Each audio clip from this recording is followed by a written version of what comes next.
बिस्मिल्लाहिर्रहमानिर्रहीम।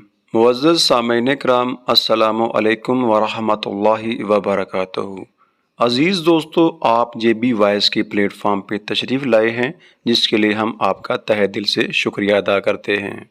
मुअज़्ज़ज़ दोस्तों, आपसे गुजारिश है कि अगर हमारी कोई वीडियो आपको पसंद आए और आप समझें कि हम ठीक काम कर रहे हैं, तो बराए मेहरबानी हमारी हौसला अफजाई के लिए एक आध कमेंट इनबॉक्स में छोड़ दिया करें और जाते जाते चैनल को भी सब्सक्राइब कर लीजिएगा, ताकि हमारी आइंदा आने वाली वीडियोस आप तक पहुंचती रहें। जख्मों को छुपाना भी एक हुनर है, वरना यहाँ तो हर एक के हाथ में नमक है। ख़वातीन के अच्छी होने का अंदाज़ा उनकी औलाद की तरबियत से लगाया जा सकता है। रोज़ाना नेकियां किया करो और दरिया के अंदर डालते जाया करो। जब कभी जिंदगी के अंदर तूफान आया तो यही नेकियां कश्ती बन जाएंगी। लोग अपनी शादियों पर सिर्फ मखसूस लोगों को दावत देते हैं, लेकिन उनकी ख्वाहिश ये होती है कि उनके जनाजे पर पूरा शहर आए। जिसने परेशानी के आलम में अपनी पेशानी को सजदे में रख दिया, वो फकीर भी बहुत दूर निकल गया। जो रोजी रोटी इंसान का मुकद्दर है, वो उसे मिलकर ही रहेगी। ना कोई उसको घटा सकता है, ना कोई उसको बढ़ा सकता है।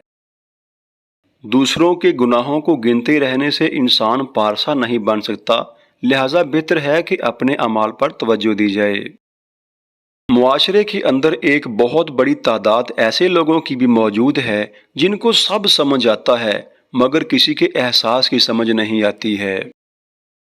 अपने बड़ों को बोझ मत समझो, उन्हें कभी अकेला नहीं छोड़ो। याद रखो, ये वक्त तुम्हारे ऊपर भी आने वाला है।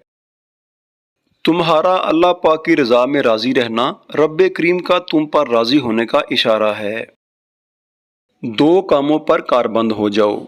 जो तुम्हारे पास माल मौजूद है, उसमें से 10% सदका दो और गरीबों मस्कीनों को खाना खिलाना शुरू कर दो। तुम्हारे घर में दौलत ऐसे आएगी जिस तरह बारिश बरसती है।